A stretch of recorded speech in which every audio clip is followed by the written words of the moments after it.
I've been using the 40mm Galaxy Watch 8 for about a week now, and I just wanted to share some pros and cons that I've noticed throughout that week. So the first thing I want to talk about is battery life, because I feel like that's one of the things most people are concerned about, especially with the smaller sizes of the Galaxy Watch, and it's actually been pleasantly surprising. So with the always on display enabled, which is where you can always see your watch face even if the screen isn't technically on, like if I push this button, you can see that it gets a little bit brighter. And that dimmer version is what I mean by the always on display. So with that enabled, which you would assume would really kill the battery pretty quickly, I was actually able to get a day and about 17 hours of battery life, which is pretty impressive in my opinion, especially considering the size. And this did include one night of sleep tracking, but no exercise tracking.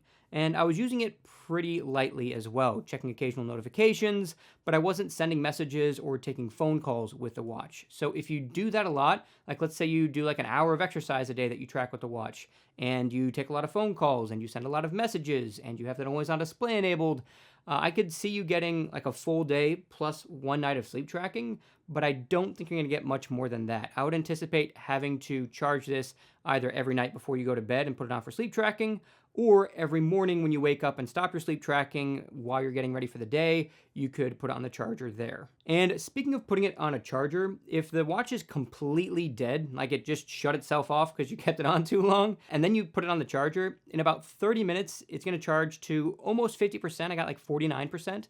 And then in just over an hour, I got back to 100%. So that's kind of your worst case charge speeds. And if you have the 44mm watch, that does have a larger battery, so you should expect a little bit longer charge times on that watch. Now let's take a step back and talk more about the battery life, because if I turn the always on display off, I was actually able to get just shy, it was like an hour shy of 2 days of battery life, which is pretty impressive because that also had 33 minutes of workout tracking and 2 nights of sleep tracking. It was also a bit more heavier usage as well. I was setting up tiles and just testing different features during those 2 days as well. So that's pretty impressive in my opinion, but if you're like a really heavy user like I had mentioned earlier, then I'd expect about a day and a half, possibly a bit less in your case. I also tested the accuracy of the exercise tracking compared to the Watch 7. And I did this by having the Watch 7 strapped pretty tight to my right wrist, and I had the Watch 8 strapped pretty tight to my left wrist to make sure I was getting good measurements. And for the workout, I did a VR boxing workout. Specifically, it's the body combat workouts. And those are especially difficult for smartwatches to track because you're throwing a lot of punches. And when you throw a punch, the watch is actually going to slide forward and back on your wrist a lot like this every time you throw a punch. So you do have to have it pretty tight on your wrist in order to get a good measurement. And generally speaking, when I do those workouts, I'll see that when my heart rate increases during like you're throwing a lot of quick punches, my heart rate will increase pretty quickly, but the watches just kind of lag behind with pretty much any smartwatch. So I wanted to see if that was better with the Watch 8. And the results were kind of a mixed bag. Sometimes the Watch 7 would do a better job tracking those quick spikes in heart rate, and other times the Watch 8 would do a better job. So when it comes to workout accuracy, you're probably not going to see too much of a difference between the Watch 7 and the Watch 8, especially during more intense workouts where you're kind of throwing your arms all over the place. But I will say the Watch 8 was noticeably more comfortable on my wrist than the Watch 7. Part of that comes down to this silicone band. It's like really soft and really comfortable. It also does a good job gripping your skin without like scratching your skin to do it. So that helps it stay in place for workout tracking, and it actually sits a lot flatter to the skin as well compared to the Watch 7. So generally speaking, for working out, this was more comfortable than the Watch 7. But again, if I switched these bands out for silicone bands similar to this one, that would probably add to the comfort and it'd be a little bit closer. I also tested the water resistance of this by taking it swimming in a lake, and I had no issues, which is basically what we've come to expect with smartwatches nowadays. The body of the watch being really flush to your skin isn't always a good thing though, because when you need to take a body composition measurement, you need to have both fingers on these two buttons right here, but your fingers also can't be touching your wrist. And the measurement has to be done with the watch kind of slid up your wrist a little bit. And that makes it really hard to get those two fingers on without your fingers touching your wrist, because as soon as you do that, it's going to mess up the measurement. So if you've got bigger hands or maybe just thick fingers, you may notice that it's a bit harder to get a good body composition measurement with the Watch 8 versus older generations of the Galaxy Watch. But fortunately, that's the only measurement you may have an issue with, because even if you're doing something like an ECG, you can just put your finger on there. It doesn't matter if your finger touches your skin or not. You can take that measurement very easily, even though this is flush to your skin.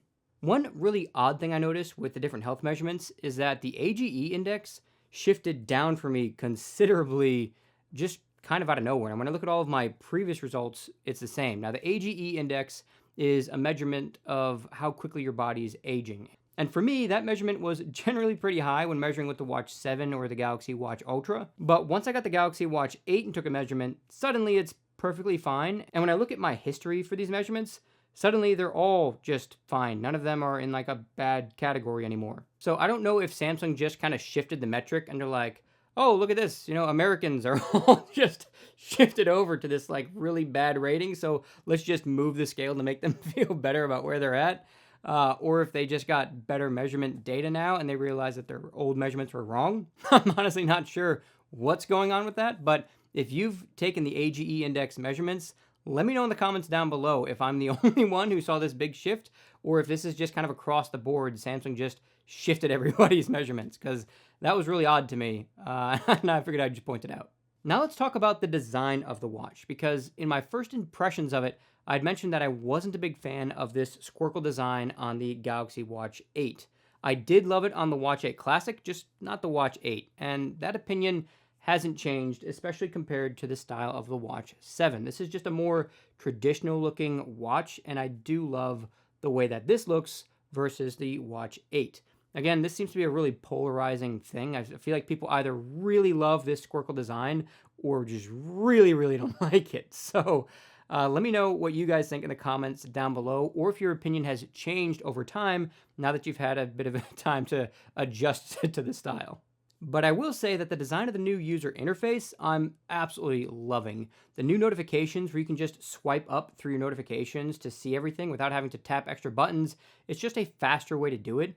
And just the animation style and what the actual notification bubbles look like, I just prefer it over the previous generations. I feel like it looks more modern, it looks new and fresh. And the same is true for the tiles. Like, those are way better now, and they're way more functional because you can mix and match different tiles onto a single tile. So you could start out with like an exercise tracking widget, and then below that you can have like a weather widget, and then a timer widget. And it can be literally whatever you want from all of the widgets, and you just create your own custom stacks. And at the top, there's auto-generated names for each of those stacks, so you can be like, oh, this is my health stack, and this is, a stack for weather or whatever else. But if you long press on the tile, then tap the stack name, you can change the name of the stack to whatever you want, which is great if you have something really custom.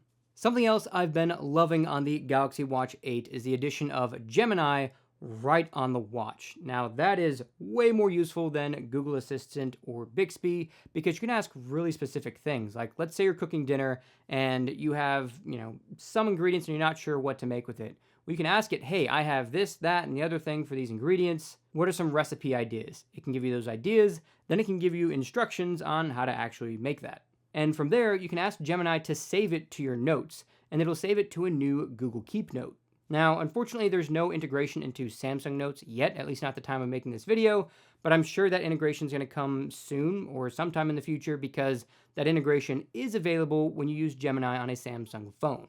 Now, I do want to give a word of caution here, because if you're seeing all of these new software updates and you're like, wow, that sounds great, I want Gemini, I want the new tiles, I want the new notifications, and you just want to go buy a Watch 8 for all of that, I wouldn't do that, because all of those features should be coming to older Galaxy Watches in a future update. Now, sure, maybe if you have like a Galaxy Watch 4 or maybe even a 5, you might not get that update, but if you have a Galaxy Watch 7 or a Galaxy Watch Ultra, you should be getting all of those features, and I don't recommend upgrading from one of those watches. Unless, of course, you really love the style, this new squircle style, and it just speaks to you, and you're like, yes, I love that style, and I want it for the style, then absolutely go ahead and get the Watch 8. It's a phenomenal watch.